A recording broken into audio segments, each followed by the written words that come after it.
Welcome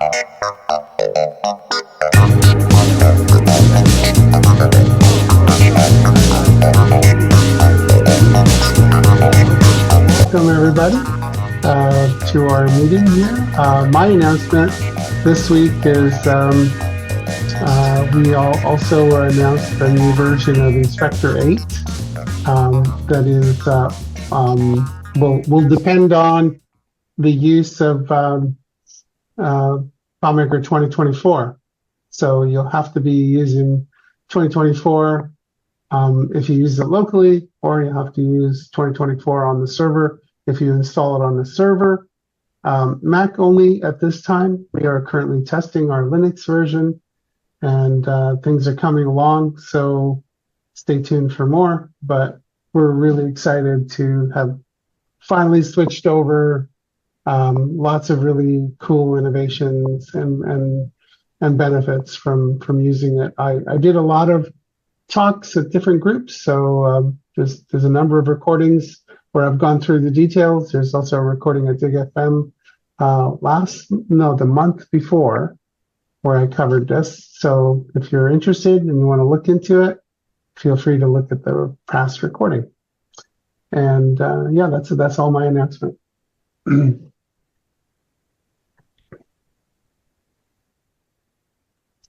Any other announcements? Well, then it's on with you, Jeremy. All right. Oh, well, let me get my screen share here. So welcome, everyone. Glad to be here today and to talk with you all about some stuff that has been in the platform for quite a while. I'm not, unfortunately, going to talk about anything that's new, like AI or anything. Just focus on what is well established in the platform since I think FileMaker 8.5 and has pretty well evolved, I think, to almost all that Claris can do, I think, with this. There's probably a couple more steps that they could go with using JavaScript inside of FileMaker. Just a note about me. I'm the owner of a small business integrating magic. After working with some top firms, I went on my own, and I'm 2.5 years into this. And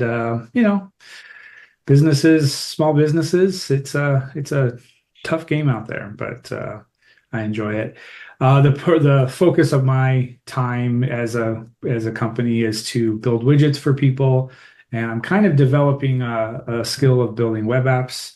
I prefer the widgets, the JavaScript widgets inside of FileMaker, but whatever comes my way, I'm up for it. I also am sort of leading the charge, or part of the charge, that talks about JavaScript and FileMaker. That's kind of one of the reasons I decided to go on my own, is because I really wanted to focus on this part of our platform, and it just didn't fit goals of any company that I was with, and that's fine. So in my time together, in my time on my own, I have created a community called the JSNFM community that's open, free for everyone. Inside of there, I do trainings on JavaScript and FileMaker. I build widgets for people and as tests.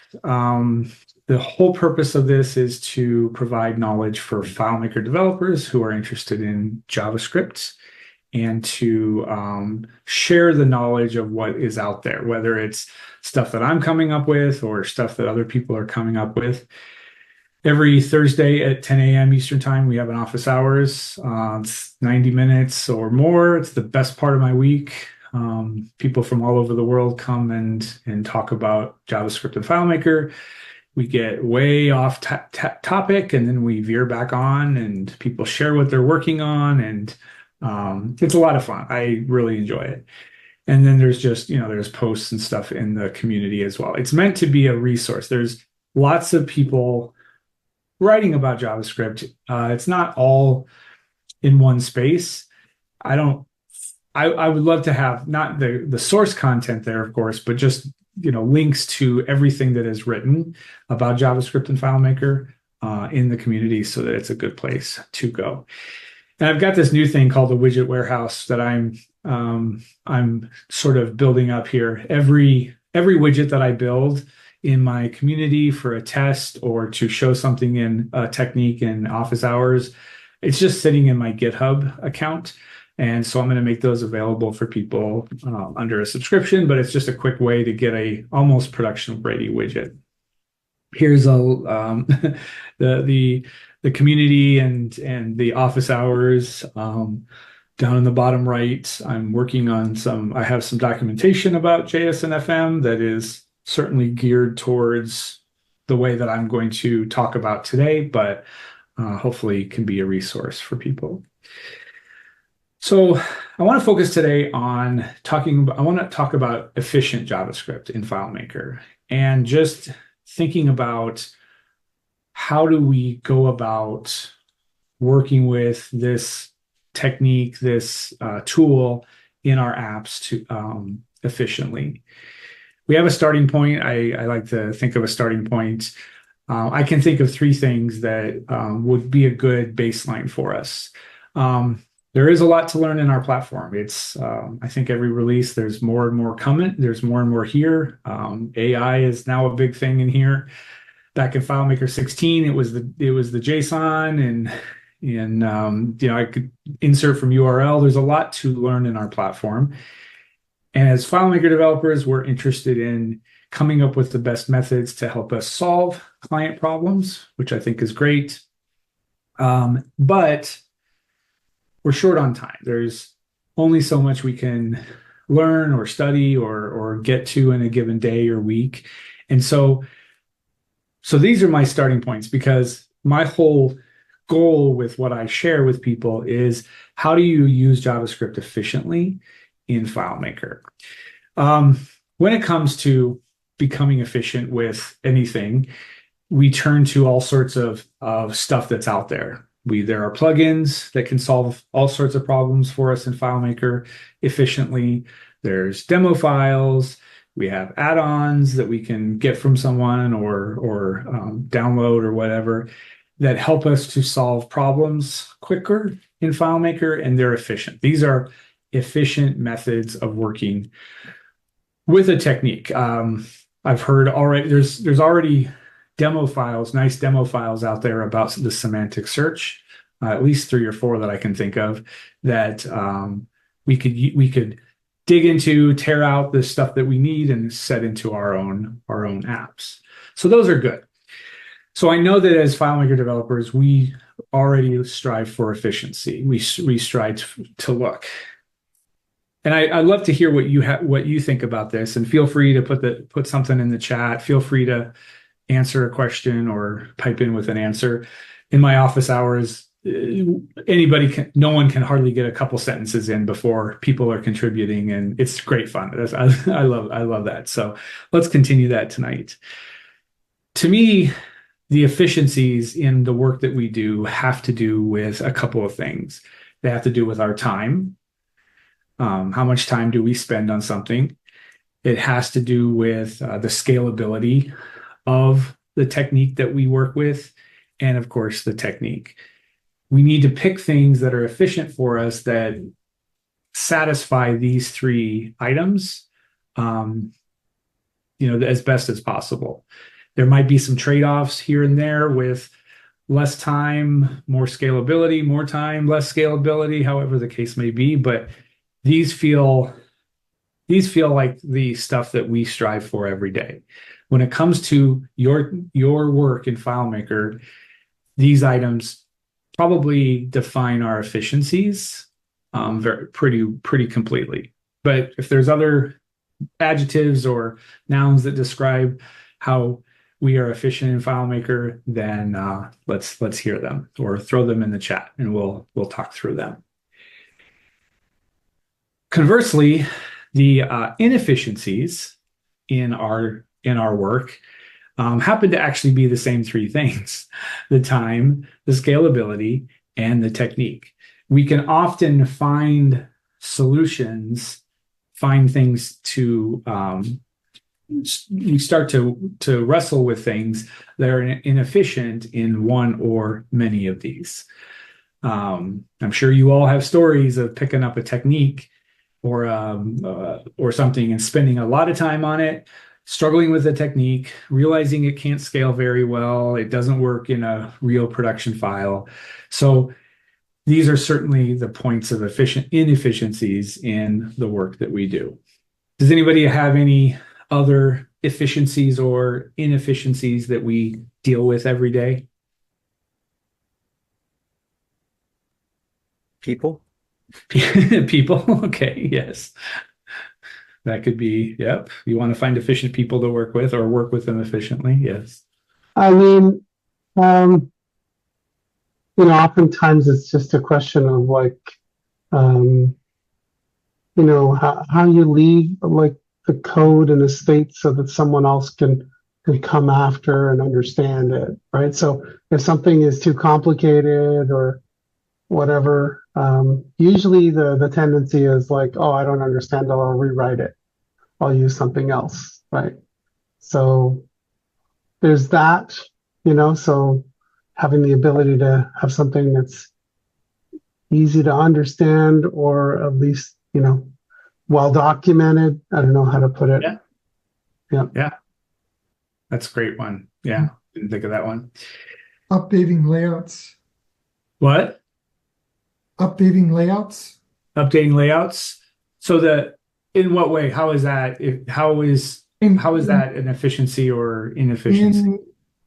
It's an application inefficiency. So basically, if you want to have 300 layouts because your solution is complex and you want to update the toolbar across 300 layouts, that's going to take you a day or a week or whatever it takes. Okay. And you can design it so it takes less time, so it's only a day or two, but you still have to walk those 300 layouts. All right. Good. So there's a lot of ways that we can be efficient or inefficient inside of the platform that we are working in. It's interesting, though. I was thinking about this as I was putting this together. As a former teacher and as a current teacher, I guess, there's an idea that students need to struggle with something in order to find value in it or to incorporate it or to bring it into their being completely. So I was like, okay, is it all right to be inefficient at things? Is that a sweet spot that we strive for in something, or is that just being inefficient just a waste of your time and is an unnecessary hurdle? Do you learn when you're inefficient with something? Do you find that you learn better when you first are struggling and wrestling with something before it becomes easy for you? Anybody have thoughts? I don't know. I mean, sure, SQL is hard, but if you gain more experience with SQL, then yes, you struggle with it, you learn from it, but it's just like it's like teaching, right? So you don't give the student the answer, you give them hints so that they're learning something along the way, and they're trying to challenge themselves. So yeah, so I don't know if that means you're inefficient at it because you're struggling, so Yeah. that's how you're learning. But yeah. If you're inefficient to turn around and become more efficient, and there's a night and day difference. You spend 2 hours and you save 10 hours. I think the investment's worth it. But if you don't pick up any additional performance after that, then I feel like I've wasted my time. That's my personal outlook on it.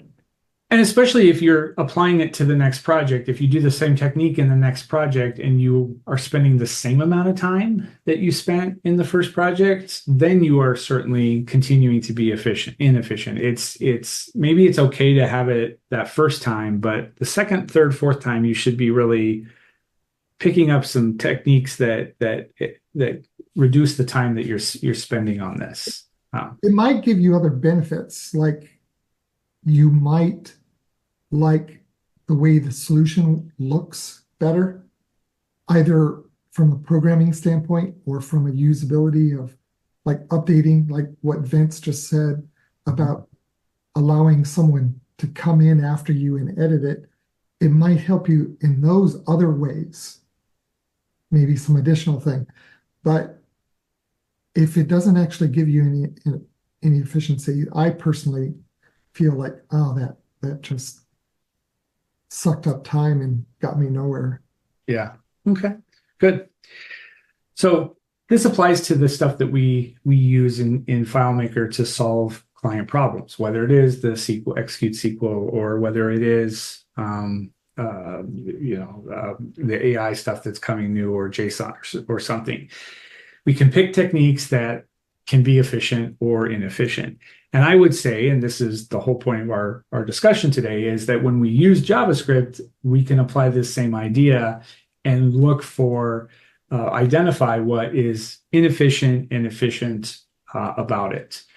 The purpose of using JavaScript in FileMaker, as with any tool, is to solve client problems. We want to present the data in a way that is satisfying to them. We can do that by displaying a nice interactive UI, and we can use JavaScript to process data faster. That is the purpose of using this technique inside of FileMaker. When it comes to using JavaScript in FileMaker, our main tasks are to write the code. We've got to figure out methods of writing the code that are efficient. We've got to figure out methods of loading the code into the web viewer. We've got to figure out how to store the code efficiently and how to work and load the data. Okay, so this is sort of the frame for our discussion today, is finding efficient ways to use JavaScript in our apps with these 4 tasks. The requirements of working with JavaScript and FileMaker are pretty simple when you think about it. It's unique for sure, but it boils down to 3 things in my experience. At the end of the day, no matter how you work with your code, you need to have one string of code that the web viewer can read. The web viewer, as I've learned and have refined my understanding, it's not a browser. It's a HTML renderer. You can throw any HTML in it and it will render it as long as it's valid HTML.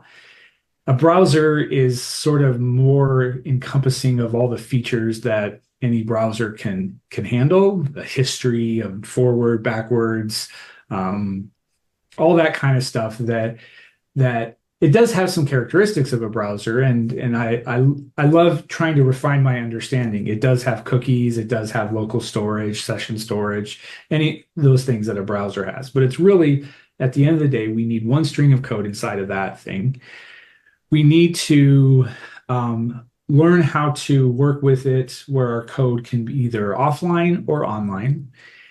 And we need to make sure that all the code that the web viewer is looking at is accessible to that object. FileMaker is the web viewer is pretty much a black box inside of our app, and we'll have trouble reading files from different locations. So we need a good way to work with that.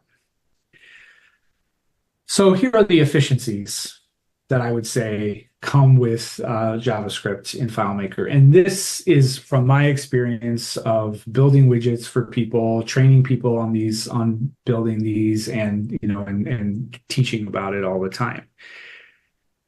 We need to be efficient in our writing of the JavaScript. We need to be efficient in our storing and accessing the JavaScript. And we need to be able to be efficient when it comes to testing and using the stuff. Just like inefficiencies in FileMaker, the JavaScript inefficiencies are the same 3 things. When we use methods of working with JavaScript, inefficiently, it drags us down. It feels like we're wasting our time, and it leads people to abandon this whole tool because it's a pretty big lift to focus on JavaScript and trying to work with it inside of FileMaker. Those are two big lifts. It'd be nice if we got rid of one of those lifts and just focused on learning and working with JavaScript.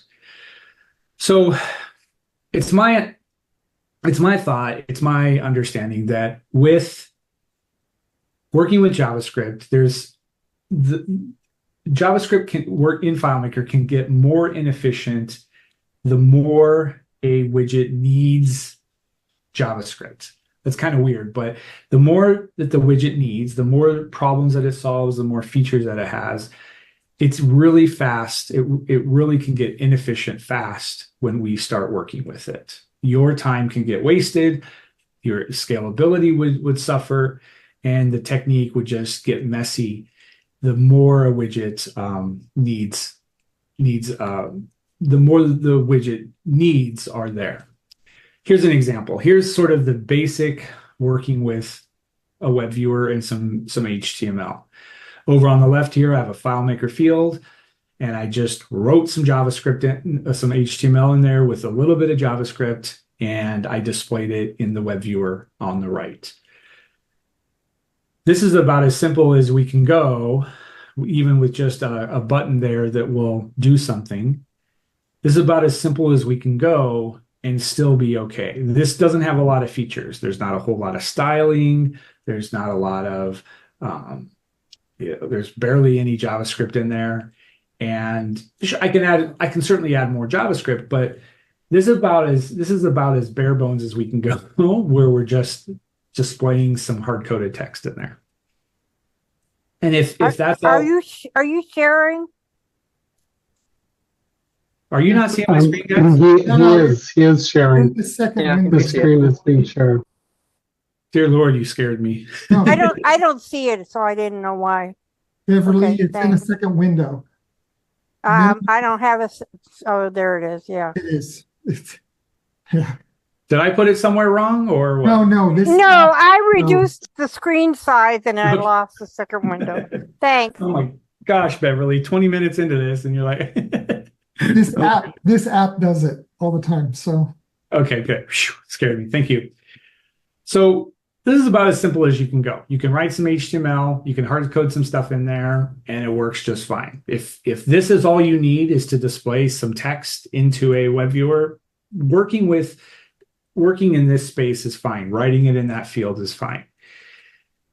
As we ramp up our work with FileMaker and JavaScript, as we solve more and more complex problems, here's where the needs increase and thus our inefficiencies can really exponentially ramp up. Pivot table, this is an old sample file that I put together many years ago using old techniques before FileMaker 19, because it's all we had.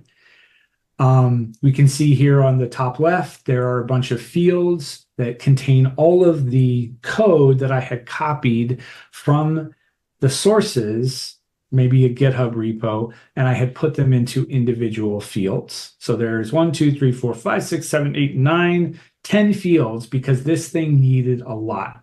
That third and the fourth, there's no HTML field. I don't know where it went. The jQuery UI one there, that's necessary for the drag and drop to work. We have a D3 and a C3JS. Those are necessary for the charting possibilities with this table. There's some CSS, the C3 CSS, which is another thing we need for the charting. There's some more CSS. There's the basic pivot table in JavaScript. There's the C3 JavaScript. There's an export render function that I found that I put in here so that someone could export this out because we can't export directly from the web viewer inside of FileMaker. So there's a lot over here. There's like 10 fields where all the code is that I had to copy in. Over here is the actual basic function that makes everything work on this right side. This is something I copied into a FileMaker field. It contains hard-coded values of the fields that were going to be rendered inside of the pivot table. Here is the actual data. I put the data into a field. This is an array of, it's just a list, basically a comma separated list of arrays, which is what one way to present the data to this pivot table. And then we have over here a calculation that contains, here, let's look at this a little bit up closer. This is the actual HTML. This HTML starts with the doc type HTML and the opening tag HTML, and it contains at least 10 or so field placeholder texts where stuff from those fields on the left gets substituted in, replacing those placeholder values. So that star star CSS star star gets replaced with one of the fields over there on the left, probably the pivot CSS. I don't know, there's a calculation somewhere. The web viewer is running a calculation that does all this substitution. And you can see down at the bottom, the function there is another place that there's a placeholder. And then if you look in the function right here, where is it? I don't even know. Somewhere in here is where the data is substituted in somehow. So the needs of this are extreme. There's a lot of stuff in here, and this is what you would get to. This is how you would work with this, how you could work with this. This is pretty dang inefficient because you got all these fields. Believe me, I did this when I was working at Soliant. I put together that web viewer integrations file, and I had like 20 fields for all the possible libraries and files that I would need. Okay, so this is doable, but it's pretty inefficient. It would be tough to scale this. The pivot table is really dependent on this layout. And so there's a lot of inefficiencies in here, especially when we're looking at FileMaker 2024 and today. Back in 2017, 16, this was fine. It was the only way we really had to do it. But we need to move on from this. So we can do that by looking at the tools of the web dev trade, what web developers use. Web developers develop websites every day. And when they do that, they use a proper code editor. They use a development server. They use a bundler, compiler, minifier. They use, let's go back to that. These are the things that they use every single day to make their code appear on the web. We as FileMaker developers, especially since FileMaker 19, can do the same thing. I should have put in here a data fetcher. That's actually a big part of web development, is a data fetcher too. So somehow fetch the data. So I'll think of that the next time. We as FileMaker developers can do the same thing. We can employ web dev tools. Since FileMaker 19, it's really become a lot easier to do that. I think Vince and Todd and other people have worked hard to get around that limitation before FileMaker 19. But since FileMaker 19, we don't have to worry about that anymore. A web developer uses a proper code editor, and that handles our writing code problem to a task that we have to do every day. A development server, when we need to view the results in the web viewer in real time, we can use a dev server version to view the results in a web viewer. And when we need to compile, when we need to bundle up the code to give it to FileMaker to use, then we can do that. And that's one of the solutions. And as far as the data fetching is concerned, a web developer would write a function to go fetch data from a website or from a database somewhere. We as FileMaker developers can solve that task by just asking FileMaker, the parent app, for the data, or by passing the data in directly. We'll look at all this stuff as we have time, but this is our abilities. We can employ anything that the web developer can use. I build websites for people. I also build widgets for people. I'm using the same tools, varying degrees, but they're basically the same tools. So we, as FileMaker developers who are interested in using JavaScript to solve problems, can use these modern tools. When we do that, we can take any number of files, any number of JavaScript libraries or CSS libraries, including images, sound, video. We can use all of that stuff. We're not having to, we can, as complex as that pivot table was, we can get that complex and even more when we use these modern tools. We can also deploy a widget multiple times. I can write a widget that displays data in a table and then use that across 20 different client files. And I can review the results and review the bugs as well. So when me as a FileMaker developer uses the modern web tools, we can do all of these things as efficiently as possible. Oh, looks like I had that a fourth time. And to get to the data point, we can also fetch the data easily with using FileMaker and the tools that it has given us since FileMaker 19. So can't forget the data aspect of this. All right. So let's review this idea of using JavaScript, but I want to make sure I have any questions answered, any challenges answered. I love talking about this stuff, and I do it every day or every week in office hours. So give me your thoughts about this. What springs to mind, or what questions do you have?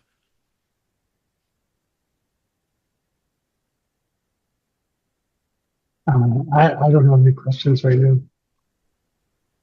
Okay. Thanks for piping up here. Well, I guess a question maybe like what some of this stuff looks like. Yep. Is probably coming up. Yes. Yep. My purpose of being the reason I have integrating magic is because I want to help FileMaker developers find the most efficient tools right away. I would rather you not have to struggle with the path that it took for me to get where I'm at, and to build all those extra fields and to do all that substitution. That's all very inefficient. I exist to bring them what I consider an efficient method to work with JavaScript, and I want to demonstrate that here in the last half hour or so. But I want to make sure that everybody's. If you have any questions, now's the time to talk about it at least. No? Okay, let's keep on going then. So I'm going to share my whole screen here, my whole desktop, and we're going to just take a look at this stuff and walk through it from scratch as a FileMaker developer that's working with JavaScript to build a custom app, to build a widget for their apps. I've got this sales data table over here that is just in a table form. There's 7,000 records, and my client has asked for a list view to show the data. They want to be able to find certain products, certain months, certain years, do a whole find kind of mechanism, and then review what has been sold. Just basic summary table. Because they know what their problem is, they want to see a list of it. They don't care how I solve it. And because I want to build an efficient, because I understand FileMaker and I understand list views and I understand other techniques, I'm going to choose to build a table widget with this using some JavaScript. So I'm going to walk through my process for doing that. I have over here two things. I have a VS Code. That's one of my modern tools to use. And inside of it is a structure of a file system that is something I call the JS Dev environment. This is just available for anybody to start to use it, and learn how to work with it to build widgets for their clients. This repository, this widget builder, contains some very basic HTML, a very basic index.js file. And when I open up the included FileMaker file that comes with it, this is the basic, this is all that there is to it, is just this one simple file with a web viewer on it and some scripts. So this is the basic structure, and I'm not going to go through all of this in perfect detail, but if you do have a question, if you see something that is interesting to you, please speak up. I do have this well documented in the jsnfm.com site, where all of this is described very well. I just posted a link. Thank you. Good, thank you. Good. It does take some setup for a FileMaker developer to get their computer ready to use this. There's a couple items to install.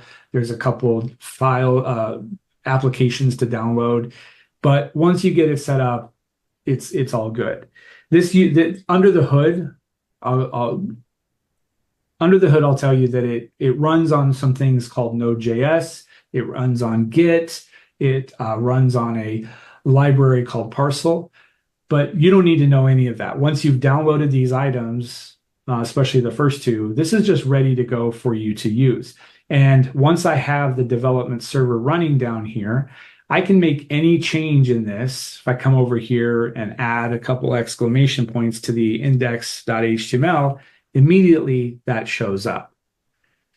When I click on this and I see an alert that pops up, I can come into the index.js and change it. Good job. And I can reload the web viewer and those changes show up immediately. So this setup that I have, this development environment, gives me a chance to work on code on the right, see it on the left, and then when I'm ready, when I'm done with all my coding, I'm just going to go ahead and do this. I can easily deploy this over to FileMaker. So I'm going to stop the development server from running. I'm going to run a little command here down at the bottom. Run. This process that I built will take all the code that I have inside of this repository, no matter how many files I have, and it will bring it over into the FileMaker file, into a field that is where all of my code is. So now this HTML table can be accessed via a script that's given the correct name of the widget. If I turn off dev mode, it's going to go to that HTML. It's going to pull out the HTML and it's going to put it right into the web viewer. So this is the method that I have worked with and I feel like is a very efficient model of working with JavaScript. I'm going to build the table, but I just wanted to show you the basics of it. So just to review what you were saying is you just have a development server so that you can do this quick turnaround on development. But then when you're done editing the code, you plug that straight into FileMaker and it's able to handle this all by itself, right? Yes, this is all set up to handle it by itself. The link that Bev posted describes all of this in excruciating detail. But once you understand the setup of this, you don't need to know what's going on under the hood. As long as you have given the right file name to target here in this little file, then it will handle putting that code into this HTML, into that space. What's awesome about this is my client could say, oh, you know what, Jeremy, I didn't want all those exclamation points. So I can come back to the source code. I'm not going to even look at that HTML file or field. I don't need to know that at all. I can come in here, remove all the exclamation points, press save it, and then run that command again down at the bottom. And it goes over to the targeted file and it updates it. And then when the client reloads it, actually, this is a little bit of annoyance. Yeah, it's because here, I'm going to cheat here. I have to delete something here. I'm finding a little bit of an issue with this, so bear with me one second. I'm going to get that fixed in my environment. All right, so let's redeploy that. All right, so hopefully now, there we go. So now it's been set. So the changes that I made were almost immediately redeployed to FileMaker. So I call this the render. I call this the develop, render, and deploy. I can develop over here in VS Code. I can render it over here in FileMaker, and then I can deploy it from VS Code to FileMaker very simply. Okay, so I'm going to continue with what my client asked me to do. I'm going to build this table for them, and so I'll just walk through the process, and feel free to ask any questions as I'm going through it. Whenever I look at a JavaScript library, I first find their quick start, and I really just walk through it and pretty much take their code out of their file, their samples, and just get it working. So that's what I'm going to do here. The first thing I need to do is I'm going to import the library. Now, back when before FileMaker 19 and before these modern tools were out, we could only do this where we could really pretty much just do this where we had all these files and all the CSS in separate fields. Well, using this development environment, I can employ modern techniques of installing the library into my project. So I'm going to run this command here over here in my project down at the bottom here. I'll clear this command line out, and then oops, I don't want to do that. npm, I thought I copied it. I'll just copy it this way. Copy, and this is going to grab all of the code from this library source, and it's going to install it into my project. And now we can see in the package JSON file that the tabulator tables is now a dependency that we can employ in our project. And actually all the source code has been downloaded from the internet and put into this node modules folder in its own folder right here. This is a little bit under the hood, but it's important for FileMaker developers to understand this one time and then not have to worry about it the rest of the time. Okay. So I've got it installed. So I'm going to go ahead and start up the development server here by typing npm start down in the terminal. And again, this is all included. And then I'll go into my index.js. I'm really just going to copy everything that they have. So let's see, I installed it. I've got to bring in some CSS, so I'll do that in a bit. But this is my next step, is to import the library into my project. So I'll come into my index.js file, delete everything, and import it. When I type this command, it knows that the project, this whole development environment knows that it's got to go to that folder inside of the node modules folder and bring the entire library into a variable so that I can then access the functionality of that JavaScript library. This is just how modern web developers do our thing, and I'm following what they would suggest. The next step is to, create a space, create a div. I think I might have skipped that. I do need to import the CSS. I'm not going to do that now. I'll just go ahead and do it. I do need to import the CSS into my project. So I have to do this, and I've got to do a little bit of trickery here. I got to get, I got to bring the CSS into my project. Down here, every time I make a mistake, it's going to let me know that it couldn't build it, but right now it's doing fine. And let's see, I need a div in the HTML with ID. So I'll just copy what they've given me. There we go. So now when I load this over here in FileMaker, I should have had this running. I have nothing in there because there's no more HTML in there. There's nothing being rendered at the moment. But very soon this will happen. Then I can grab some data. So I'll just copy this data that they've got, bring it into my JavaScript. Now I'm going to change this because it's telling me I've got a rule in here in my development environment that says you can't use the keyword var to create variables, to declare a variable, because that's just an old way of doing it. We should instead use the word const. All right. So then I'm just going to copy this again. As long as I'm following their example. Oh, got to change it. But there you go. Look at that. I just press save, and suddenly I have a working table in the widget. I could stop there. Let's just stop there and test it out. I'm going to run that deploy again.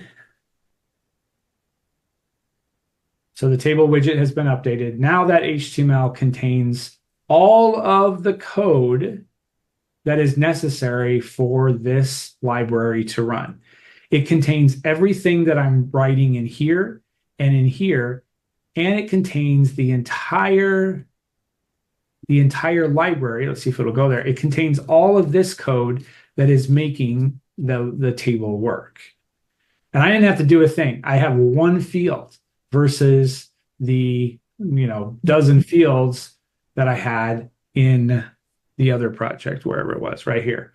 So one field versus many fields. CSS is in here, the JavaScript is in here, and when I run this thing without dev mode being on, it's going to pull from that table, that field, and it's going to do its thing. Let's see if this, yeah. What's the length of your code in FileMaker? What's the length of the code? Let's see.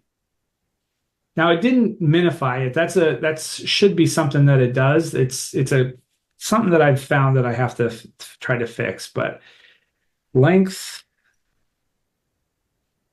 Have you tested it out to like 64K or a couple meg? I haven't, but I have actually built really complex widgets. Every widget that I built has been not that's a problem. almost a meg now. Is it? Okay. Yeah.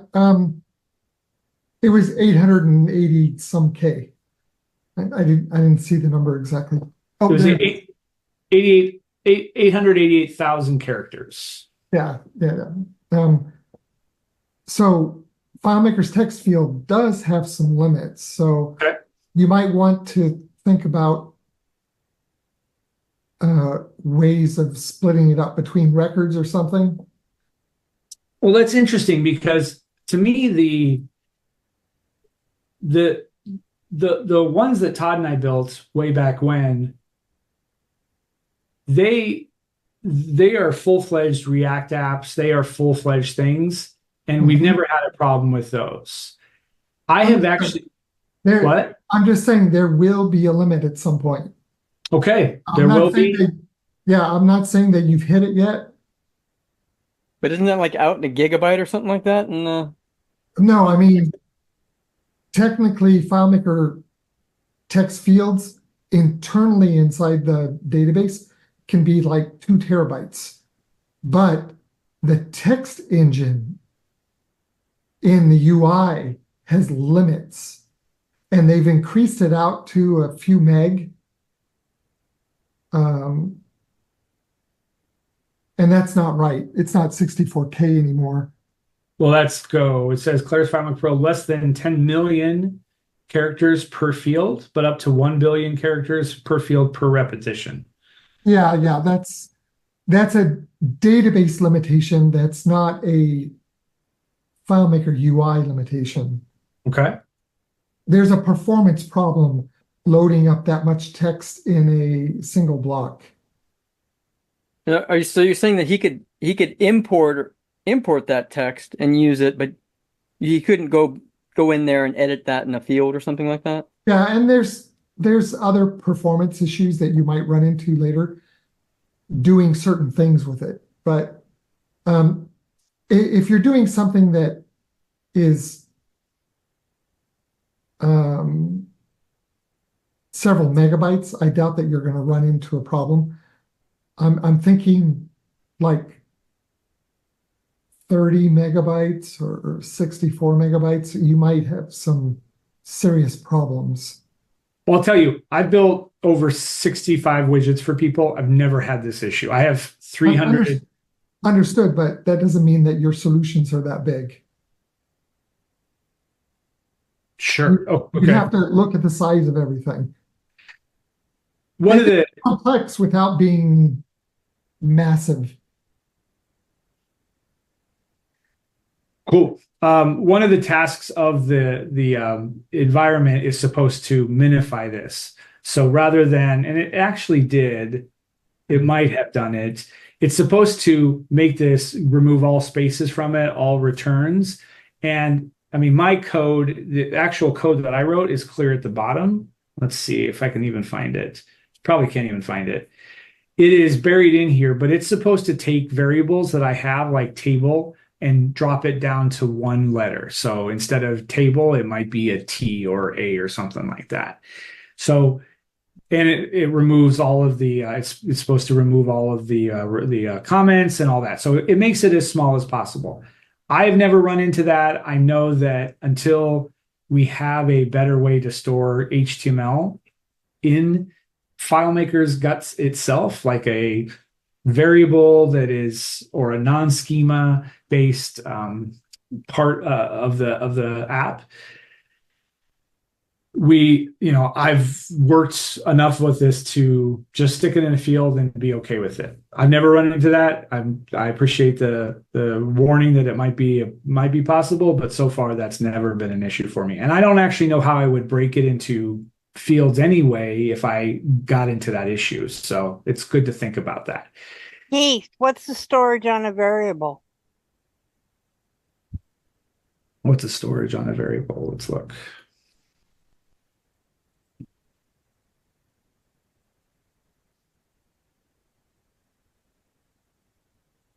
So this is setting it even, right? So this is just setting it, right?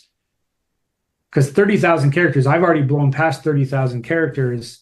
And the way that I'm loading this is the HTML is being put into a variable, and then that's being placed into the web viewer. Okay.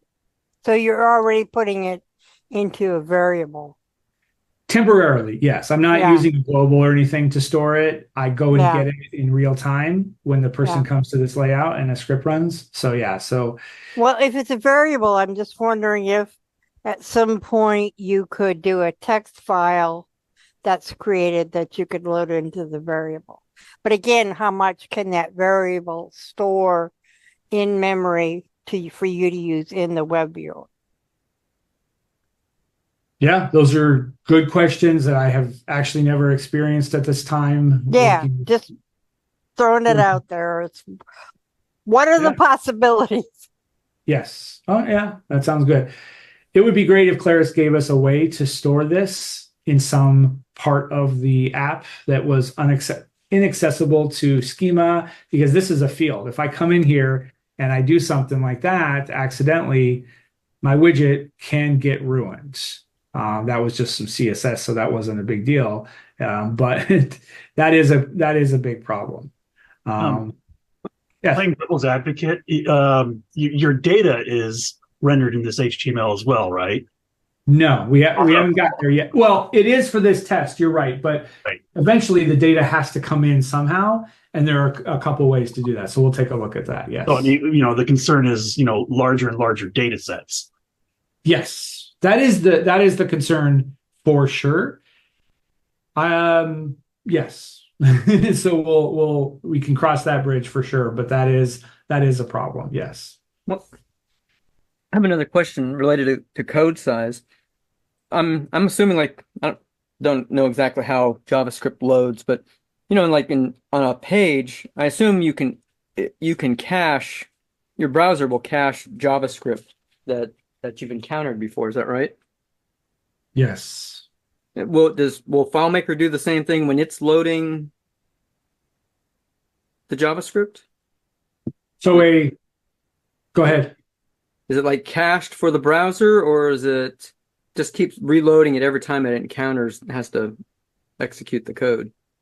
So here's an example that I have that hopefully can show this. I've got 6 records here that load a web viewer on the right side. And the first time I come to it, this is going to fetch the data and it's fetching the code and it's loading it in there. So there's certainly a delay. But as I cycle through records that have already been accessed, there is no delay. The web viewer, I think this is true since FileMaker 19. I think they changed something about the web viewer to be able to do this. It is storing what it is, where it is, for each of the individual records. And it even actually will store the state. So like I'm on page 3 on this data tables and depth course. If I come back to it, I'm still at that state. If I show 100 entries, it's storing what the state was. So the web viewer is active. Does that answer what you're asking about, Eric? Well, that answers a question. That would seem to make it efficient. But I was just thinking, like, if you were doing something interactive where you actually had to run the code, again, like update it, if it would actually have to reload all the JavaScript code. No, you can build ways to pass the data in without having to refresh the whole web viewer. That's what that perform JavaScript in a web viewer script step gave us the ability to do. Oh, okay. Was pass data in to update something without doing a full refresh. Okay. Cool. All right. So there, the code is now minified. It's as small as it can be. Variable. It's nonsensical. This is not something I would ever change. Oh, you can see down here, down at the very bottom is my code, the sample data and stuff. None of this makes any sense anymore. If I need to update it, I wouldn't update it here. I would update it in there. So rather than the let's put the date of birth first. So I can come in here and find that column and move it up and redeploy this. And hopefully, yeah, boy, that is just getting bad. I need to delete these every single time now. This didn't used to be an issue. So let's try that again. All right, so let's reload this. Did I save it? Maybe that's the problem.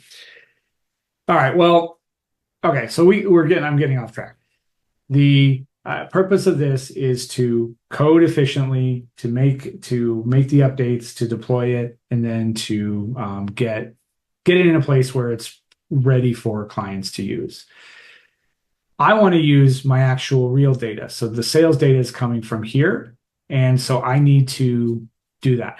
I'm going to quickly transition this widget from the development environment that it came with to this layout, to this file here.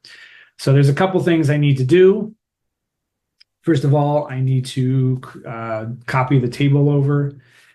I realize all of this can be done with an add-on. I have not done it as an add-on because it's been pretty simple to just do this, copy that. There are no custom functions. It's just some scripts. Script workspace. So I'm getting it all over in here. Paste those in. And then bring the web viewer and this over. Don't need the button bar. I just need this. Or the button. All right. So where's that? So let's create a new layout. For now, I'm going to make it based on that HTML table widgets. And paste the stuff in there, get it set. And we are good. So now I can get rid of this file. I don't need this dev file anymore. I can turn on dev mode here. I can make sure it's on here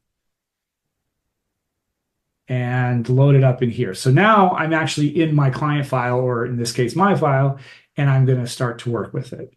All right, so I'm going to continue on. The sales data has a couple fields that I want to use. I'm going to just display the product name, the unit price, the unit sold, and the sales amount.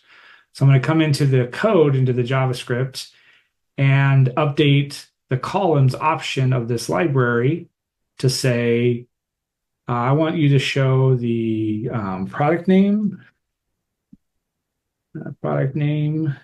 Eric, we go till 9:30. Should I be stopping very shortly, or? Let's see, that'd be 7:30 our time. So another hour if you want. Okay, I'll do that. I could go long time. All right, so we got the product name, and I'm putting I think this will work. It depends on this library. I'm putting the path to the field. I'm going to use the execute data API script step to gather the data. So this is the path to that field right there. And I'll just do one more to start. So we've got unit price, and the field is field data dot unit price. And I'll just turn these off for now. I don't need those two. Okay. So when I look at it, it's going to break things because I've got the right columns misspelled, but I've got the right columns. It just doesn't have any data anymore. In fact, you can see that it's still expecting 5 records because that's the sample data here. That's the 5 records that are hard-coded. Okay, so I don't want those 5 records. I want 7,000 records. We'll just go crazy here with getting all 7,000 records. And I'm going to do that using a get data script that I have that will use the execute data API to get it. So all I have to do is tell it what layout it needs to get the data from. Now this is where I could have some problems, especially if I try to perform this script on the server. There is a character limit or a record limit. I think it's a character limit because this is going to return the result in JSON. And if I have 7,000 records with 2 fields in it, that's probably going to be okay. But if I have 7,000 records with 75 fields, that's going to be a problem. So I'm just going to remove some of these fields. I don't need this field. Actually, that's the only field I don't need the product ID because I'm not going to display that. The rest of them I might eventually display. All right, so this script is a template that I use all the time. Nope, that's I'll just do product name. I'm setting up a query here to go look for all of the fields where the product name is not empty. It's just a way that I can, at least when this came out, I was taught we always need to give it a field to look in, even if we put the star, to ensure that we get all the records, like a primary key field or something. I don't know if that's changed, but what I understood is if we don't give this step a query, it might not return all the records. I don't know if that's true or not. I just always give it a query. So this script will run the execute data API script step right here in line 23. Pulling 7,000 records may have been a mistake, although I am only going to return 6,000. Oh, this is hosted, so that can be a problem. Probably in real time, I would not ever return 7,000 records. I might just return a subset of them. So here they are, results. They're in there. Just know that. In fact, let's set up the query to be a little bit better here, just to return a few less records. So I'm going to do query, and then I'll add another couple query statements. Just do it this way. And I'll say year is 2023, JSON number. And actually, I'll just copy that because that's what I want. and I'll do the month is what? January. Yeah, JSON string. Okay. So hopefully this will build the query correctly, and it will then return fewer records. Yep, that was a lot faster. Of course, these are cache, so let's do one more step. So here are all my records. So there's maybe 60, I think, in there. It's just returning those. All right. So I've got the data, and if I wanted to, I could just start by grabbing this data and copying it over into my code and just seeing if this works. So rather than const table data equals that, I can say const table data equals all of that. All right, get out of the way. And there we go. So now we have our data coming in. Got some work to do on the table, and we actually don't want to hard code the data, but this is the basic setup. I wanted to make sure that I am correct. So now I can add more. I can add, let's add sales amounts, title, sales amount, field data dot sales am. Is it just amount? There we go. Okay, ooh, that's a nice bar. I don't want the bar though, so get rid of that. It's a progress bar. Don't need that. There we go. Okay, and I'll add one more. Let's add. Notice the updates in real time. Units sold. So sold. Units sold, field name, field data dot units sold. All right. So just by updating and saving that, I am getting this updated. All right. So now I need to finish this by actually loading the data in. Any more thoughts or questions? Am I showing you any questions that you have now? Let's get rid of all this. Let's make this 1205. There we go. Okay, there we go. There's more data. Oh, I don't want that. I thought I had saved that. Don't want this. There we go. Okay. All right. So I'm going to load the data in for real. Now, I'm going to do this a little bit differently here. Here's the pattern that I work with people. This function right here is the one that renders the table. It renders the table, and then it's going to add a row click on to it later. I'm not going to worry about that at the moment. This is the function that causes the table to render, and thus it's the function that needs the data. So this data has to come from FileMaker. So here's my pattern for doing this. I'm going to take all of this entire function and surround it in a function called window.loadTable. And I'm going to create a equals function. This function here is going to bring in some JSON. And this is when the table is loaded. So now if I run this, nothing happens because this script that is running doesn't know which function inside of the JavaScript to run. We got this ability in FileMaker 19 to, at the bottom here of this script, perform a JavaScript on a web viewer where we give it a function name. So I'm going to tell it, I want you to run the function load table, because that's the name that I named it inside of the JavaScript. So it runs, and now it's loaded. Data's still not coming in. That's the next step. But now we have a FileMaker script that controls when this table gets rendered. This is one pattern of doing it. There are other ways. Won't get into those now. I'll just mention them briefly. You could load the table, load the library, all of it in there, and then go fetch the data so that there's something inside of the web viewer so that people don't look at a blank screen, a blank layout.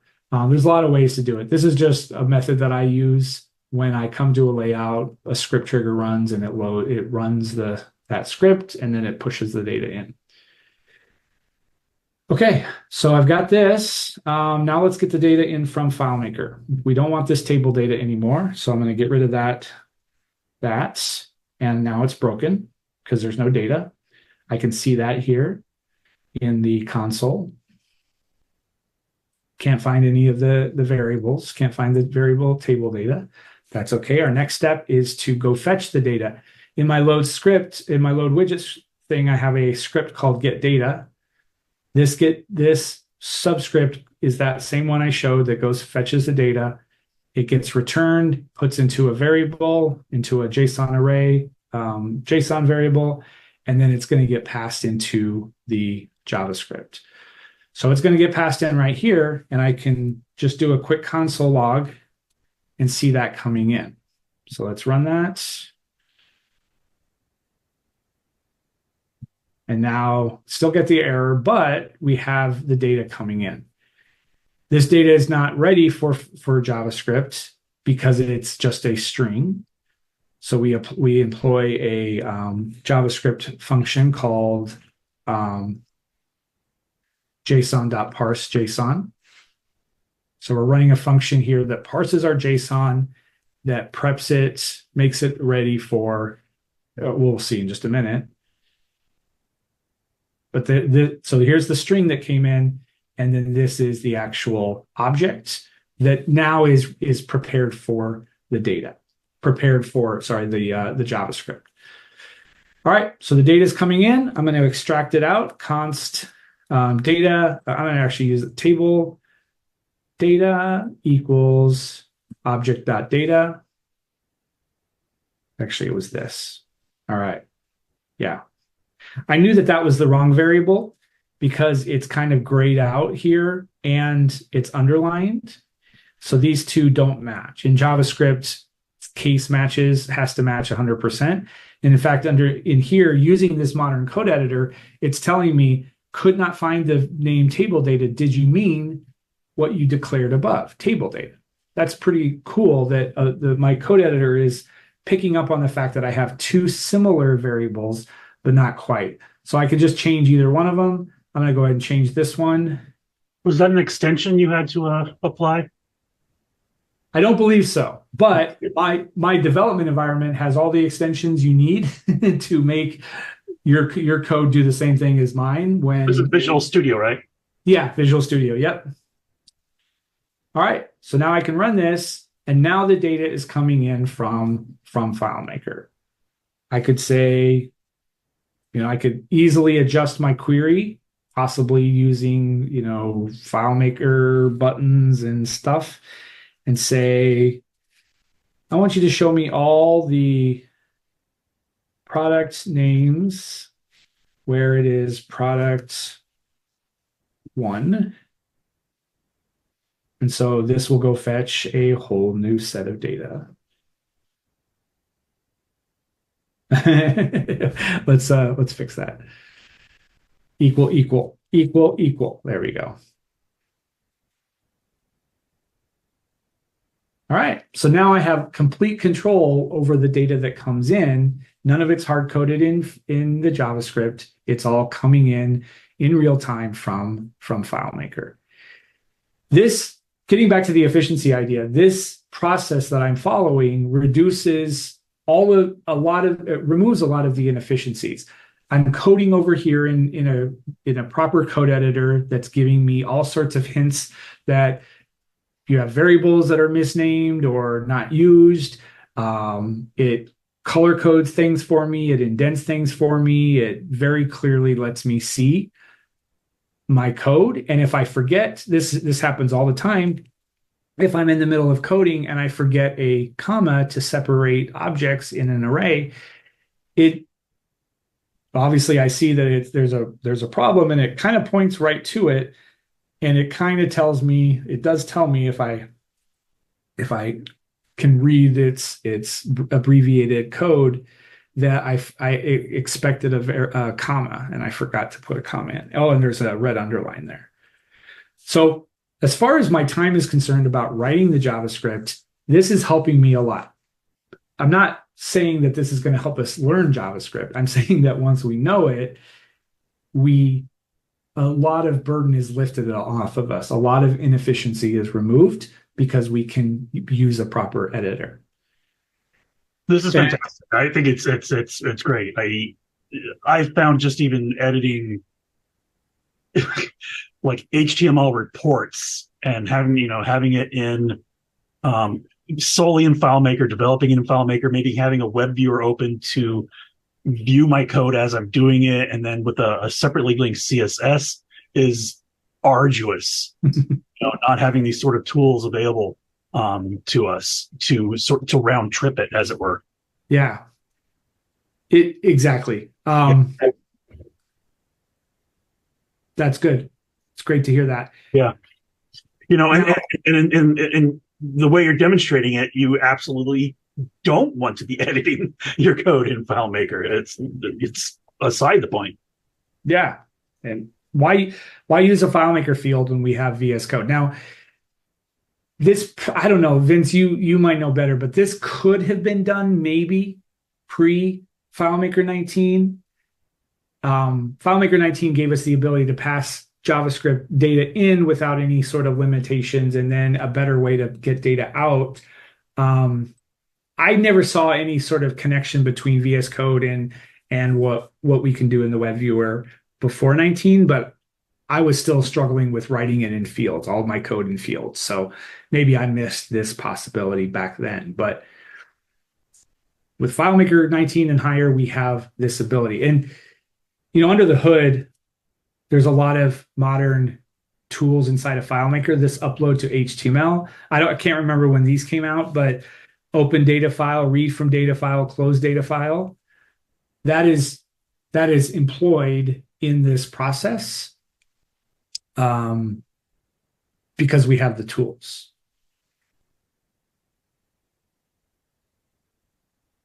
So let's see here. What else should I do? I'm done. So I can deploy it.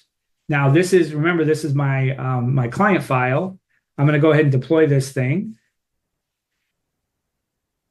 I'm going to, in my widget config, I need to tell it what file to look at, sales data. This file is open, so the server is just the $, which represents just the open file. Will help the FMP URL know where to look for the file, I guess. That's how this works. This is using the FMP URL to upload stuff to the file. It's using FMP and the script and the param, all that stuff. So it's stuff that we've been using, but it's all packaged up a lot nicer. So I need to say sales data. It needs to be open, npm. Oh, and then let's just make sure there's nothing in here. npm run deploy to fm. Builds it all up. That's always a problem. Security, advanced settings. There's nothing I can do about this except for to tell people you need to let URLs run FileMaker scripts, which is not on by default. All right, there we go. The table widget has been added. Let's go back to the actual table widget, turn off dev mode, and update the widget name. Oh, it's already updated. There we go. That's right, I had done it over there. All right, so now VS Code is done. I don't need that anymore. It's all about just using inside of FileMaker right there. I'm going to fine tune this a little bit here because, nope, I don't want to open a new window. I'm finding that there's something I don't like here. My column definitions here are they could get really long. They're taking up a lot of space, and I can use a modern technique of web development to remove the columns' actual definitions here. And instead, I'm going to put them in a new file called columns.js. And I will export const columns equals that array,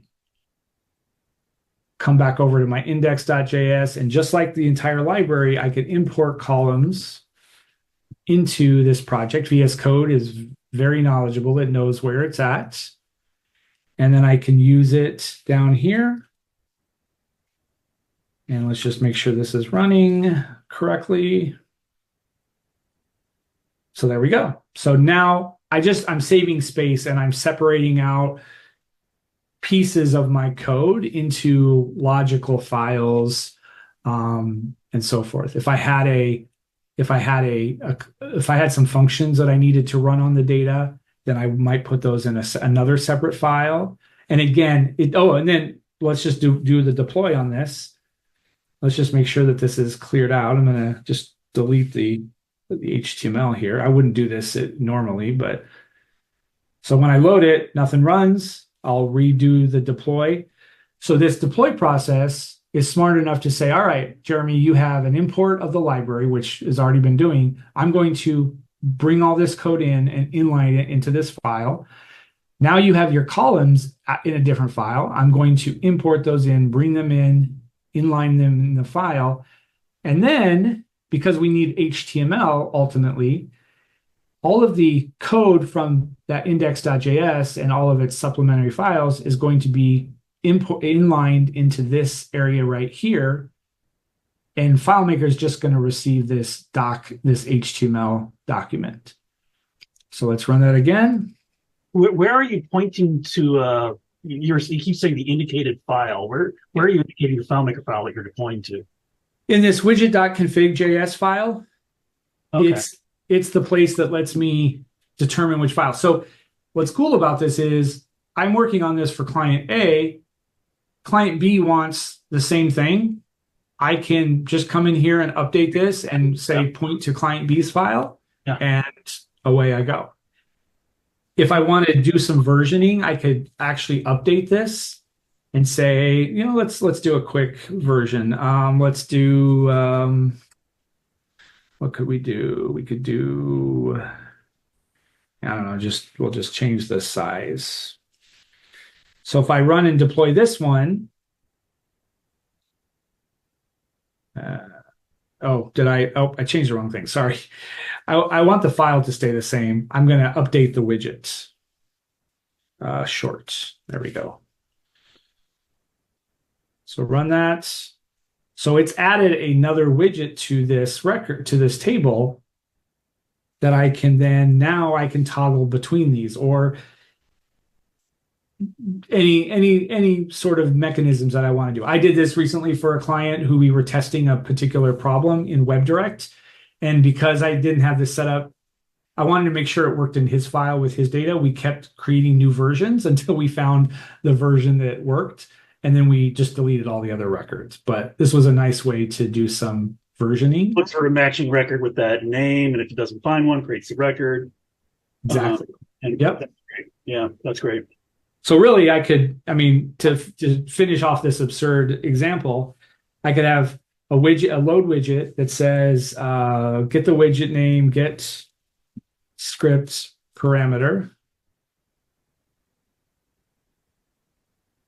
and then come back here, and then I could have two widgets, load shorts that runs that with the correct name. What was it? It was table widget short, a table widget short. And then the other one could run table widgets.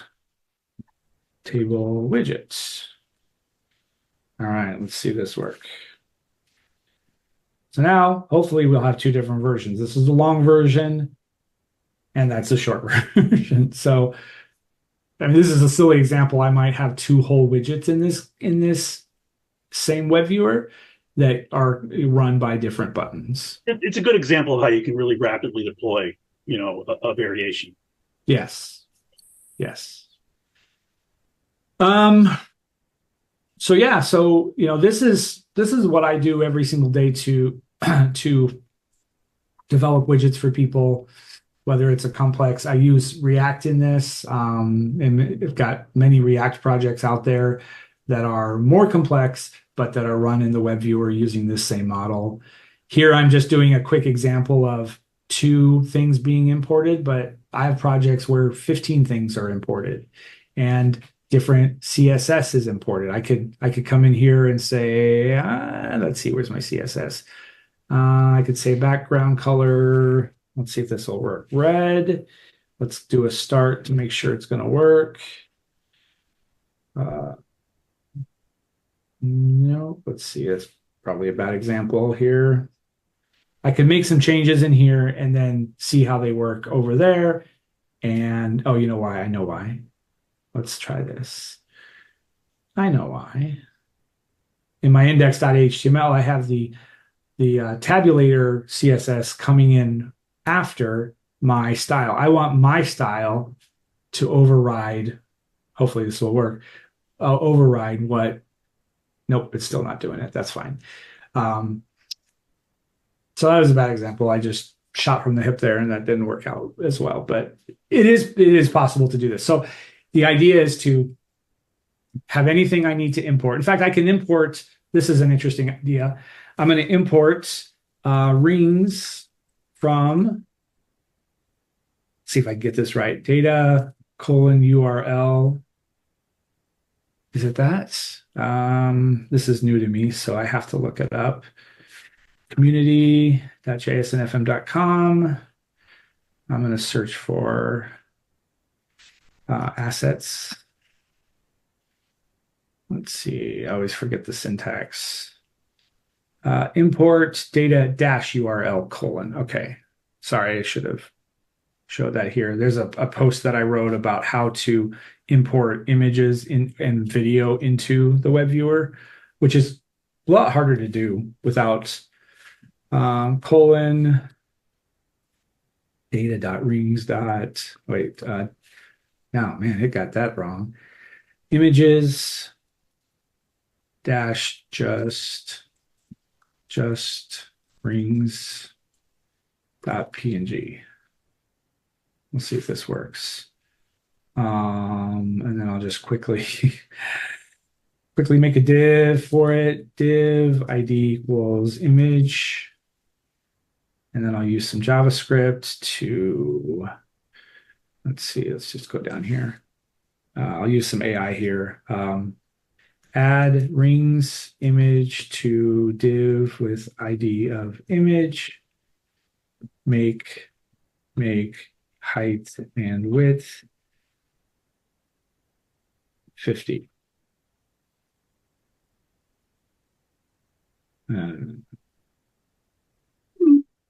Okay, that'll work. Maybe. Let's see. Turn on dev. Oh, that's why it wasn't the red wasn't working, because I didn't have it in dev mode. So I can import images in here as well that make this work. The first time it kind of can be a problem, and I'm not even sure if this AI is working right. Yeah, this might work. We'll see.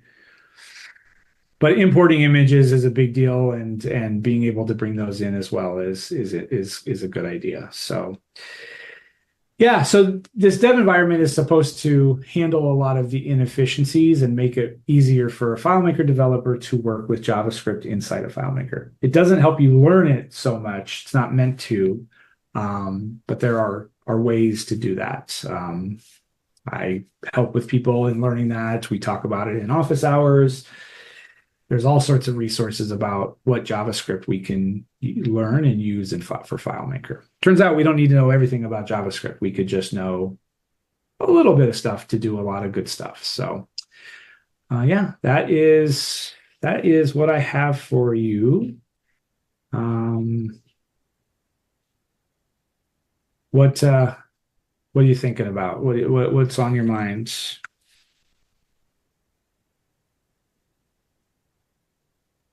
On my mind, there's a lot on my mind. There's a lot of moving parts. I don't know.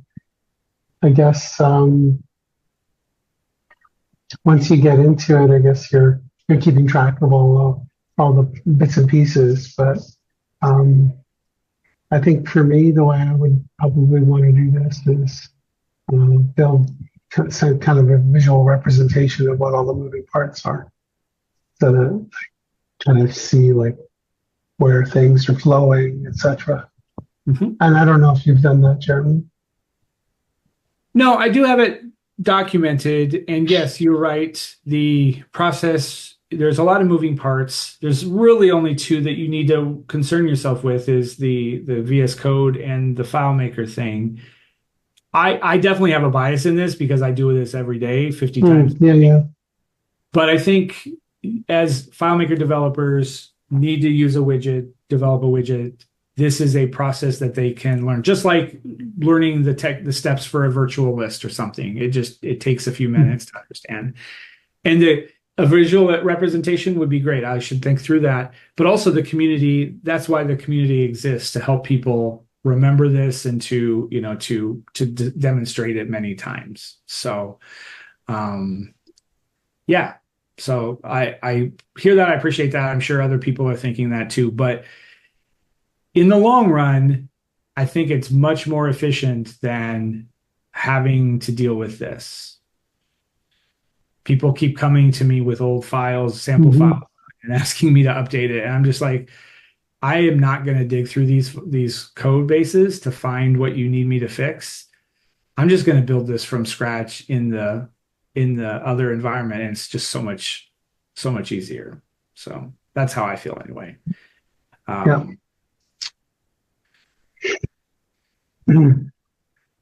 Jeremy, when all the questions are done, I'd like to show you something. Okay. Might be helpful. Your crosstabs shouldn't be, you don't need a third-party product to do it. Your crosstabs, you can do it all very simply in FileMaker. Yes. Except for this kind of stuff. Right. Well, I'll show you something in a sec. Let me see if I can share my screen. Okay. Where is it?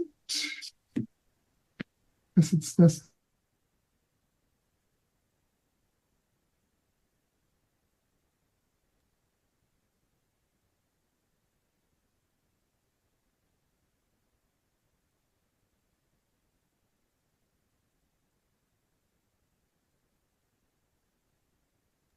Says you started screen sharing, but I don't see anything yet.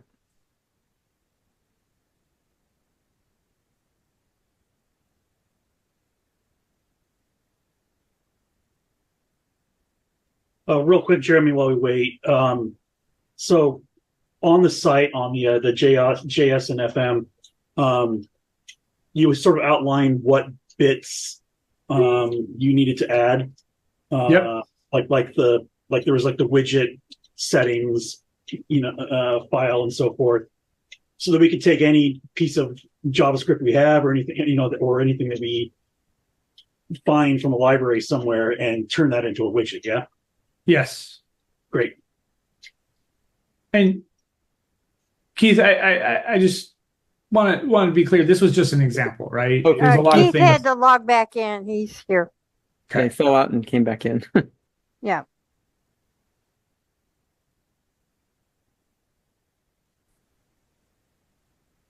You're You're muted, Keith. muted, Keith. Yeah, sorry about that. I crashed. It crashed my whole environment. Oh, Yeah, let's try it again. it's one more point for JavaScript. No, it wasn't FileMaker. That was Zoom that crashed. Oh, Yeah, I lost my FileMaker file because it literally crashed my entire user.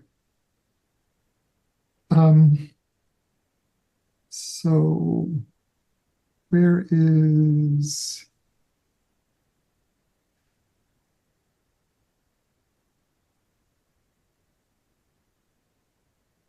I did something for FileMaker before I left.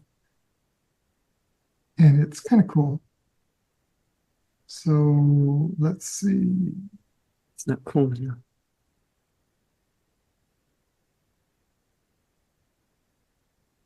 I have to find it all again because literally everything crashed. So where is it? There it is. Okay, so I created this file a while back, and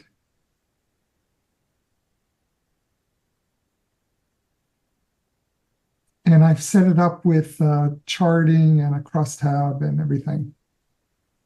So there's my crosstab. There's a series of global fields, and this needs a pair of fields, a global field and a getter field to grab the data. So I can grab disk usage, application data, and all I'm doing is swapping out the names of fields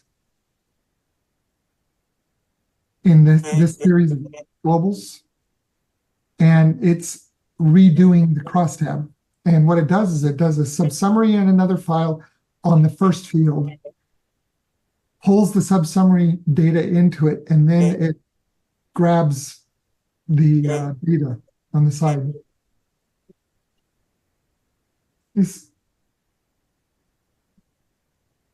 Every time I talk, I'm hearing kind of a weird echo.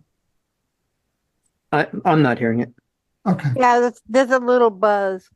Yeah, it's a little buzz. That's what I'm hearing. Okay, so I don't have a lot of data in this file, but this is going off to another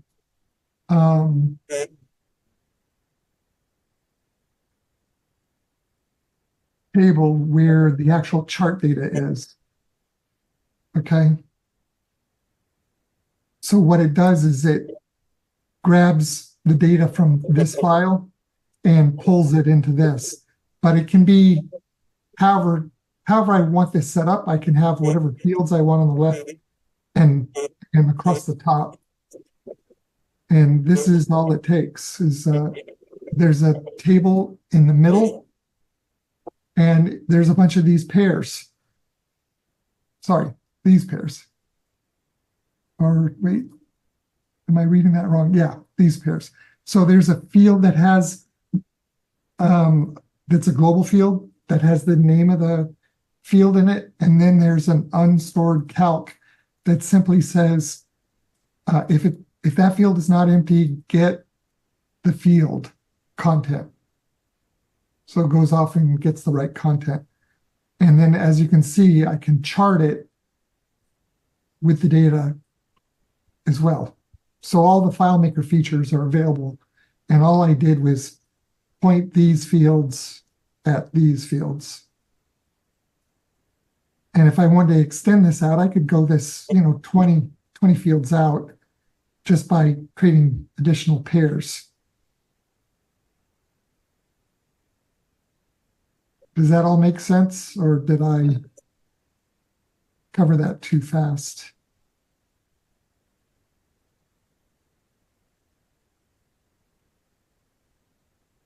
Okay, I got one nod. No, that's clear to me. Yeah. Okay. So basically the same thing that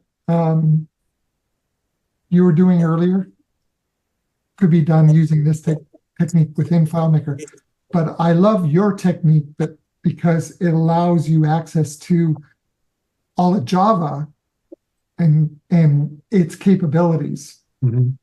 Okay, so there's a bunch of capabilities that FileMaker doesn't have, and you're trying to extend FileMaker to include more additional pieces of functionality.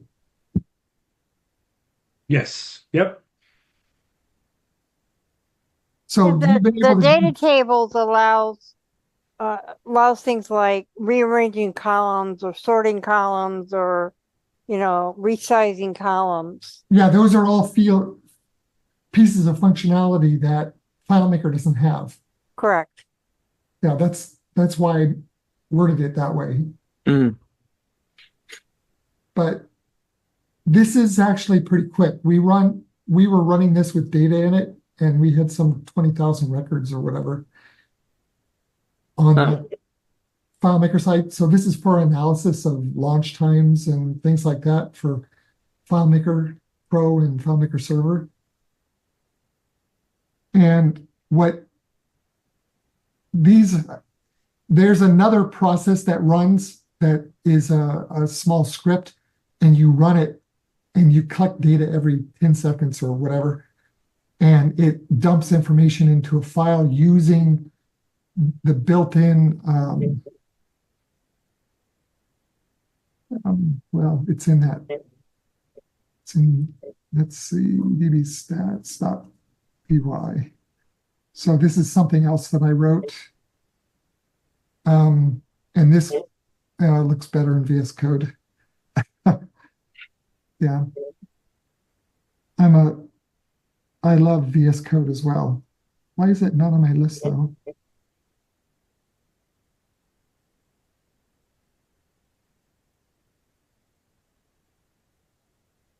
Oh, Okay. I haven't loaded it up in a while, but anyway, we can, it's more colorful and easier to understand in VS Code.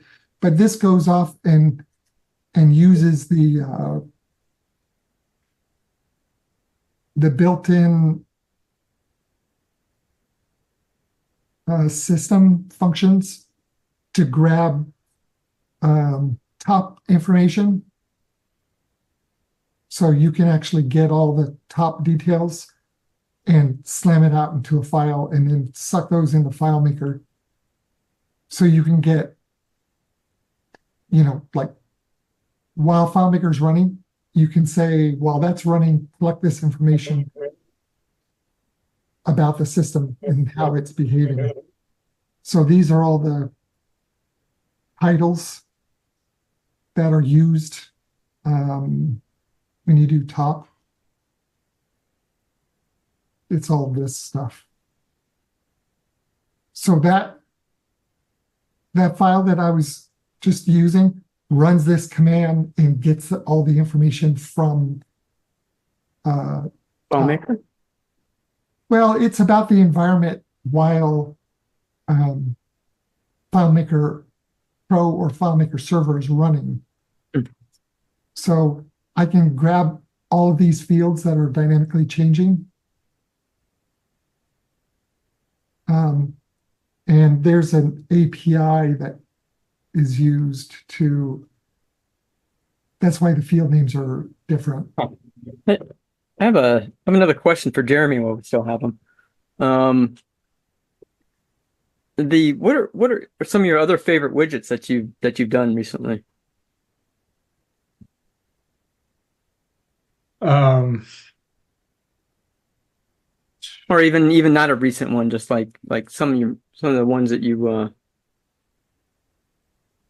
like to show off with.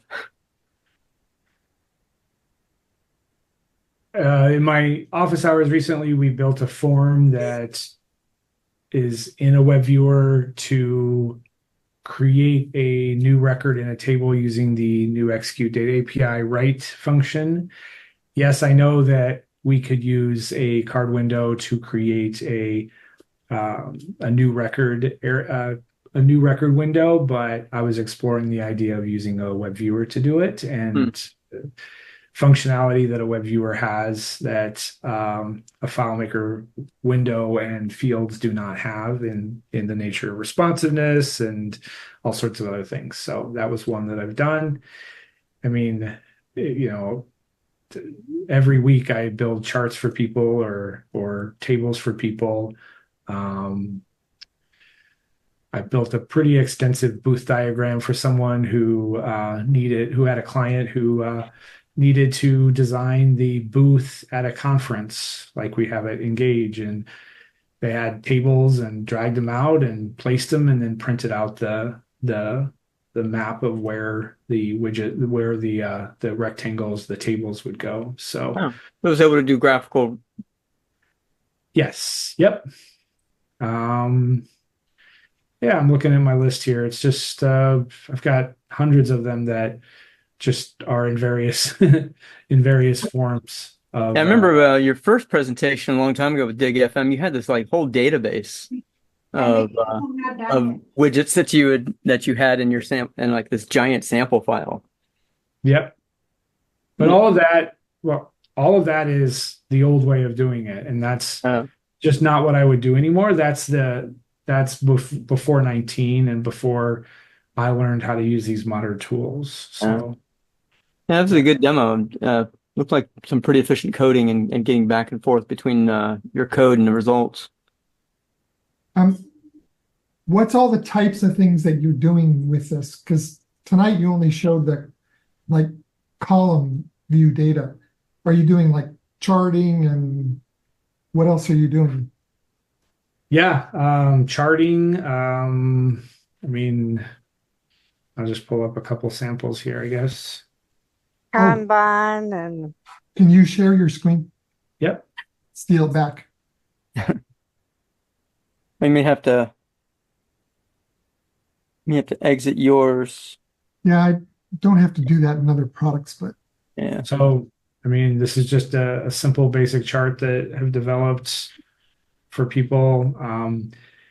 To someone's point earlier, there's a possibility of being able to make a change in the code without having to refresh everything. This is tapping into the library's API to do the work. So we got that. That's always nice to be able to do. That's pretty accessible now with the FileMaker 19 possibilities. If the data were updating, let's say you just had this up as a dashboard or something like that, and the data was updating in FileMaker, is there some sort of like refresh you would do to just watch those graphs change? Yeah, I can show you an example of that. So this progress bar will allow me to update the progress of it. I can allow it to auto update. So every couple seconds, it just updates on its own, just a random number. That's neat. I mean, there's the feature in 2024 that I'm maybe Keith can help my understanding on it, but like the real-time communication in the web browser or the web viewer. sorry, I didn't get into that before I left. But I know that there's like a way to register for updates.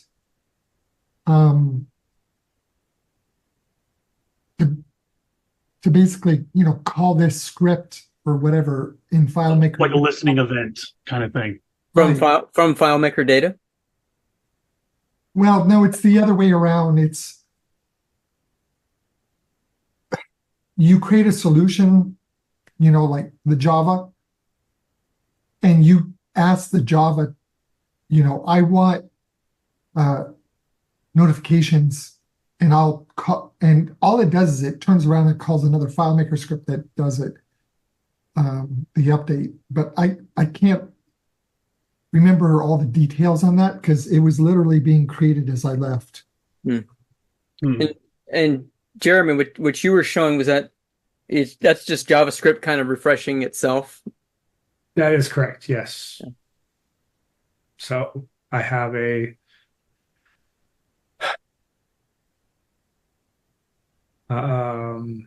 that's not like a web viewer refresh coming out of FileMaker.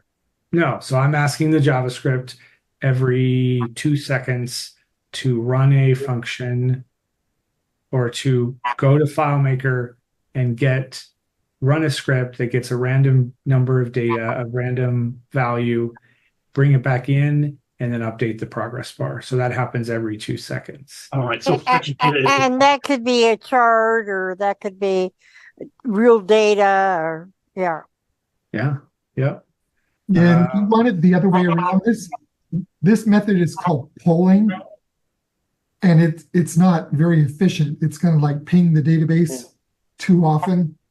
but at least it gets to run. It can run on it's running on a completely separate thread from whatever FileMaker is doing, right? No. This No? is a script. It's not a polling thing. It's an actual script. Cool.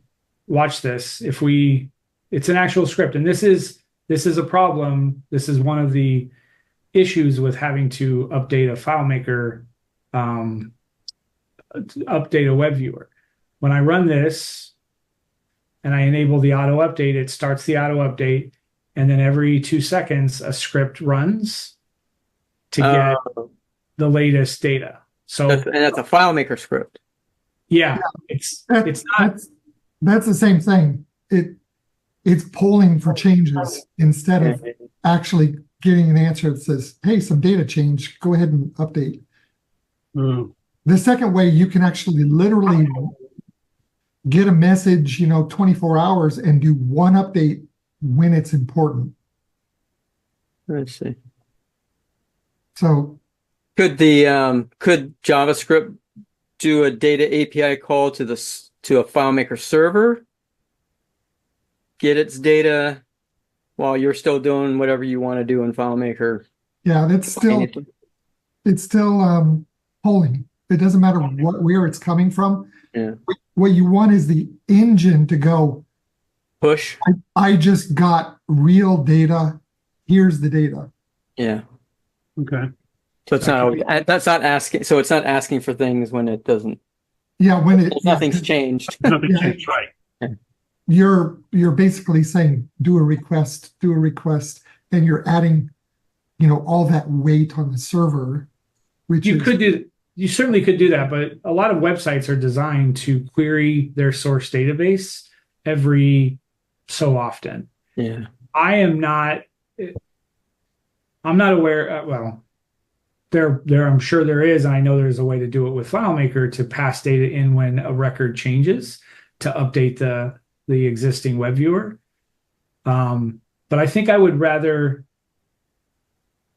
I don't know. I mean, it's whatever is the best option. Well, I mean, Clarus isn't giving us access to that, right? Because obviously it's pushing data to all its clients all the time anyway, right? Sure. Yeah. But it's not. That's based on a notification system built within FileMaker, and that's what we want to tie in to. We want to get a notification, just like a regular client, that said, hey, something changed, so therefore do your update. Yeah, that'd be nice. It is possible. You can run a script. The only way to connect a web viewer to FileMaker is through a script if the data isn't substituted in. If you substitute data in and there's a little placeholder text inside of your HTML, if that data gets updated, the whole web viewer gets refreshed. But if you use a script, if you edit a record, if you edit a student record and you added a grade to their list, and you're looking at their grades as well as editing it, as soon as you finish editing that end of that script that commits the record and validates or whatever can also run a script that says, hey, web viewer, take this data, use the API of the library to update this existing record or add this new record to the end of the list. So that certainly could be done. Yeah, Yes. and you could create your own notification system. So instead of, let's say there's 2 billion records on a table, and doing a query on that table would really slow things down if you're doing it every 2 seconds. So what you could do instead is have another table that just has a single record in it that does exactly what you just said, which is to put a flag in that field in that single table. So that way you're only querying one record and looking at that flag and going, oh, it's updated. And then you go across the 2 billion row database and do your update.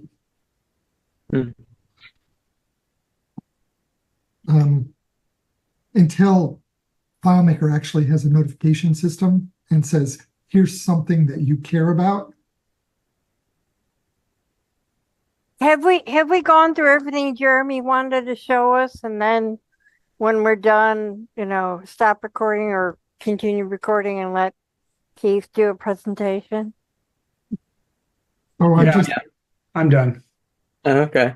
So it's just Q&A at this point for anything JavaScript. Okay. Right? Okay. I want- do the Q&A because it's me and Eric talking. I want to close out what I was talking about first, though, if you don't mind. Please. Yes, there's a lot of moving parts to this. Yes, you'll get used to it. And yes, I believe that it reduces some of the inefficiencies that we've had to deal with as FileMaker developers. Having all of your code in VS Code is so much simpler to write and work with than having it in separate fields and having to do substitution. We can't take advantage of modern tools when we are working that way. And if your needs are simple, that's fine. It's perfectly fine to use a few fields. But as your widget gets more complex, we need efficient ways to use it. And that's what I was trying to illustrate here tonight. So I hope that message got across. Oh yeah, Yeah. that was great. Excellent. Yeah. Yeah, it's because I remember when your first presentation at DIGFM that it was a lot of great widgets, and then but then it was like a lot of moving parts, and fortunately most of those things were simple at the time. But yeah, if it got more complex, I can't imagine, like out in the megabyte, like Keith pointed out, megabyte of code, I wouldn't want to have to go finding that in all those fields. I have an early morning meeting, so I'm going to bow out at this point. And if you keep Thanks, Beth. recording, I'll get to catch it. But Okay. thanks, y'all. Bye, Bye. Beth. Any more questions about Jeremy's services, widgets? I just want to say thank you so much for the presentation. It's pretty dang powerful, and I look forward to at my leisure checking out the website. And you've got links to repos that we can clone from there. The development environment, yeah, actually, if you give me 2 more minutes, I will show you that. I'm going to add another moving part to the mix. But Oh yeah. I hope this doesn't scare you away. But You haven't yet. so whenever I go to create a widget, here's my widget bar thing. Here's my process. You ready, Lon? I'll show you specifically here, and anybody else. I open up my terminal. I change directory into a folder that I want to put this widget into, whether it's a client folder or I can't spell my name. Talking documents, JS work. So I've got a folder called JS work. Then I type a command. I type npx at integrating magic, INTGRATING magic, create JS in FM widget. It's a very long command. This will run through the process of grabbing the development environment that I have, new widget. It'll ask me description and author, version, MIT. I've got a base for React. I've got some other bases. Oh, nice. And then it'll tell me, and I assume you're familiar with this stuff. Yeah. But again, this is a moving part that I teach people that, and the more they practice it, the more it helps them. Yeah. There you So go. here's Is that a Mac? There's your development environment. Yeah. Is that a Mac only thing that you just did, or? Nope. No. That's no JS. Oh. Yeah. So you do have to prepare your computer, and that's what I teach people. I have a free course that walks through about an hour's worth of content to teach people what they need to install on their machines, what extensions in VS Code to add to their list so that ours look the same when I'm doing code, and then they're ready to go with this environment. I occasionally offer webinars where people can come and just practice this process over and over so that all those moving parts will become familiar with them, and they'll have some muscle memory, right? Just like, again, creating a virtual list or something takes some muscle memory, some fingertip memory. So yeah, this is part of what I do as a community member, trying to help other FileMaker developers find the most efficient path, the quickest. I've worked out all the kinks, and I'm always available in the community as well as the other community members to do this. I have 350 people in the community. I've probably trained 100 of them in this style, and many people are using it in their work on a daily basis. I have one member who he used to hire me to build widgets for him, and then he took a course, and now he's building widgets for himself, and he's not hiring me. So, that's great, but I'm glad that he's doing it, because that's the purpose of this being available for anybody. So You're teaching men to fish. Yeah. I am. So this command here is, I built this to take all the worry about having to clone and all this stuff. This is how you do it. So, Well, thanks for that. yes. Did just out of curiosity, did anybody complain about or not want to move forward with these newer methods? Did anybody in my community complain about it? Yeah. Say? Like, oh, I don't want to do that. Just keep doing whatever I was doing. There are people in There are people in the community who prefer other methods of working with JavaScript, as in putting stuff into insert text variables and doing substitution, but they see the value in what I'm helping. And I'm not here to convince people to change their minds and start using this method. I'm here for the FileMaker developer that's interested in JavaScript, that wants an easier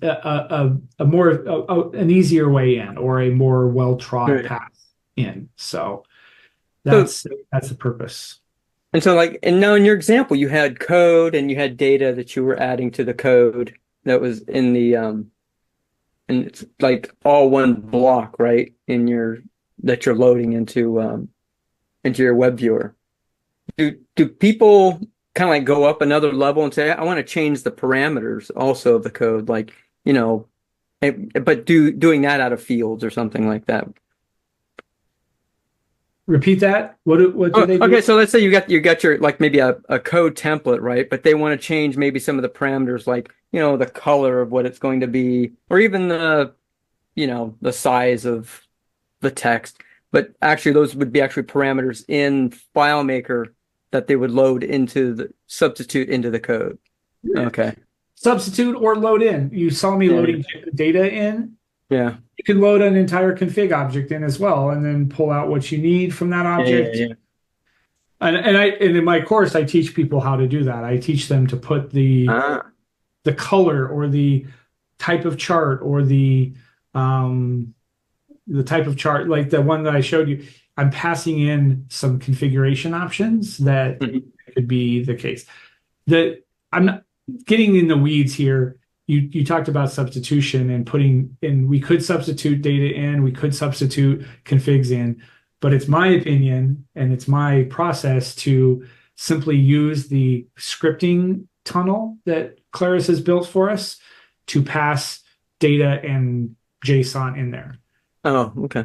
There are some refinements to be made if you want this thing to self-load, there's a lot of subtleties around it, but the basic pattern is solid, and it's one I use a lot. Right. You ever do it? I think my only other dabbling with JavaScript is when I was looking at the FileMaker's add-on for rich text editor. Mm-hmm. Have you done your own version of that for anybody yet? I have, yeah. Since FileMaker 19 add-ons came out, I've rebuilt the calendar, the Kanban board, and the editor multiple times for people, because that one just didn't. The ones inside of the product didn't work for the clients. So it made improvements to those. Yeah. Nice. All right.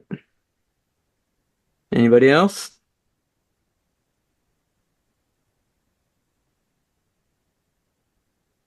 All right. Well, thank you, Jeremy. I think that's great. Actually, it's encouraging. Thank you. I appreciate being here and being able to share this. I hope you join the community and be part of the conversation. However you do JavaScript, be part of that conversation. So Thank you.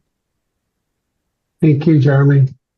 thank you. And this is recorded, so hopefully other people who end up watching this might take you up on your offer as well. Yeah, we usually get like 10 times the viewership on the YouTube channel that we do here.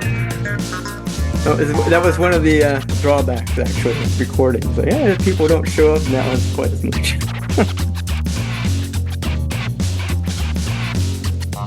Yeah, I like when they showed up and there was more feedback. Yeah. All right. Well, okay. So, any other topics then? You were going to show something else, something completely unrelated, Keith? Mr. White wanted that, and we should probably not record that. Okay. Is it you know, sometimes I stop these recordings and then somebody shows something awesome and I go, what? Okay, you know what? I could pause the recording.